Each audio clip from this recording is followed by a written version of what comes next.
Hello everyone, আসসালামু আলাইকুম। কেমন আছেন সবাই? আজ আপনাদেরকে দেখাবো আমাদের পূর্ব বগুড়ার ঐতিহ্যবাহী গাবতলী থানাতে পুরাদহর মেলার কিছু অংশ। এই মেলাতে ঐতিহ্যবাহী মাছ, এই মেলাতে কি কি পাওয়া যায় এগুলো আপনাদেরকে দেখানোর চেষ্টা করছি। অনেক লোকের ভিড়ের মাঝে আমরা চলে এসেছি আপনাদের মাঝে ভাগাভাগি করার জন্য মেলাটা দেখাতে। তো মেলাটা কেমন লাগবে আপনারা অবশ্যই কমেন্টসের মাধ্যমে জানাবেন। তো আপনারা অলরেডি দেখতে পাচ্ছেন আমরা মেলার ভিতরে ঢুকে গেছি। এটা হচ্ছে ছোটোবেলায় আমরা যে কাঠের ঘোড়া দিয়ে চলে খেলতাম সেটার দোকান, তারপর মিষ্টির দোকান। এখানে অনেক রকমের দোকান আছে, মিষ্টির দোকান, এখন সেই জিলাপির দোকান, খাবারের দোকান।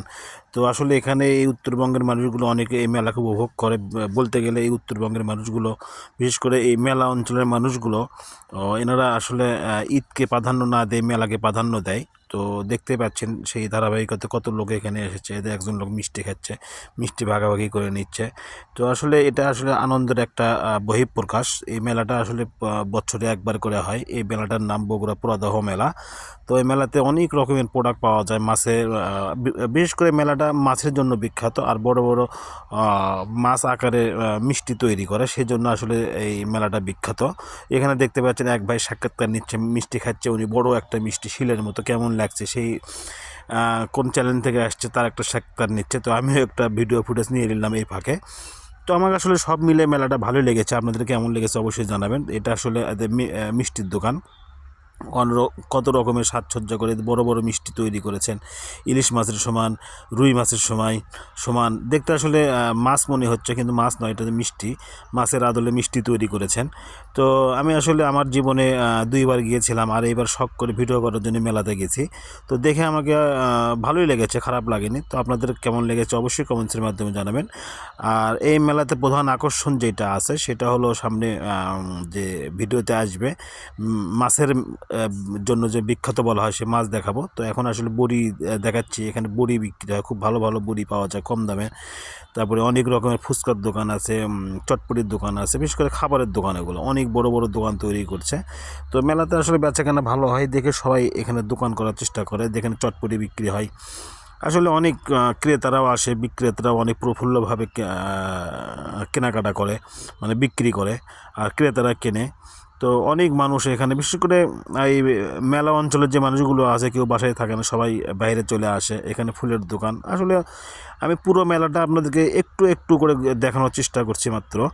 তো মেলাটা তো আসলে অনেক বড়, সারাদিন ঘুরলেও শেষ হবে না, আর মানুষের লোকও ভিড়ে আসলে বেশি চলাফেরা করা যায় না। আর সব বড় জিনিস হলো এই মেলার ঐতিহ্য হচ্ছে, সবচেয়ে বড় ঐতিহ্য হচ্ছে ধুলা।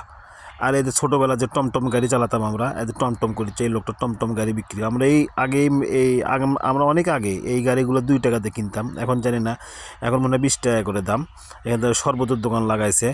তো অনেক সবগুলো প্রোডাক্টই কিন্তু এখানে বিক্রি হয়। এখানে আসলে আসলে অনেক ভালো লাগে, আমাকে অবশ্য ভালো লেগেছে।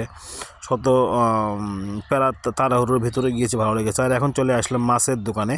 তো এটা হচ্ছে মাছ পট্টি, দেখতে পাচ্ছেন অনেক প্রফুল্ল হাসি নিয়ে মাছ বিক্রি করছেন এরা। অনেক ক্রেতা আছেন, দরদাম করেন। এটা বাগার মাছ দেখাচ্ছে। এই মাছটা অবশ্য বিক্রি হয়েছে। তো কত করে বিক্রি হয়েছে একটু পরে জানাচ্ছি। তো মাছ আসলে এই মেলাতে ঐতিহ্যবাহী সবচেয়ে বড় জিনিস হলো মাছ। তো এই মাছ প্রত্যেক বাড়িতে জামাইরা আসে, জামাইরা মাছ কেনে, আবার শ্বশুররা মাছ কেনে, অর্থাৎ মাছেরই সব এখানে তৈরি হয়। তো এই মাছগুলো দেখতে আমাকেও ভালো লাগে, যে এই মাছগুলো সহজে বাজারে দেখা যায় না। বড় বড় মাছ, 10 কেজি, 15 কেজি, 20 কেজি ওজনের মাছ, এই মাছগুলো এই মেলাতে আসলেই পাওয়া যায়। এই চাচাটা তো অলরেডি মাছ বিক্রি করে দিয়ে মাছটা বানতেছে, 12 কেজি ওজনের মাছ। তো এই মাছগুলো দেখার জন্যই আমি আসলে মেলাতে যাওয়া। তো সব মিলে আমাকে ভালো লেগেছে। আপনাদের কেমন লেগেছে অবশ্যই কমেন্টসের মাধ্যমে জানাবেন। আর ভিডিওটা যদি ভালো লাগে থাকে অবশ্যই কমেন্ট শেয়ার করে পাশে থাকবেন। আর এখানে হচ্ছে পুকুরের মতো, এদের কিছু মাছ, বড় বড় মাছ গাবলার ভেতরে তুলে রেখেছেন। আর এই ভাই মাছ খুঁজতেছেন, মাছ খুঁজতে খুঁজতে আবার বের করবেন। এটা আসলে মানুষ গ্রাহককে আকৃষ্ট করার জন্য এই কাজটা করছে উনি। তো আসলে আমার কাছে ভালো লেগেছে। তো এই মাছগুলো আসলে যে যেখান থেকেই আসুক অবশ্যই মাছ কিনবে। দেখতেই পাচ্ছেন তাজা মাছ তুলতেছে। তো এই তাজা মাছ দেখলে কার না লোভ হয়। তো লোভ আসলে মাছের প্রতি আকৃষ্ট সবারই থাকে। তো যার কারণে এই মেলাকে আসলে ঐতিহ্যবাহী মাছের মেলা বলা হয়। তো ভিডিও যদি ভালো লাগে থাকে অবশ্যই কমেন্টস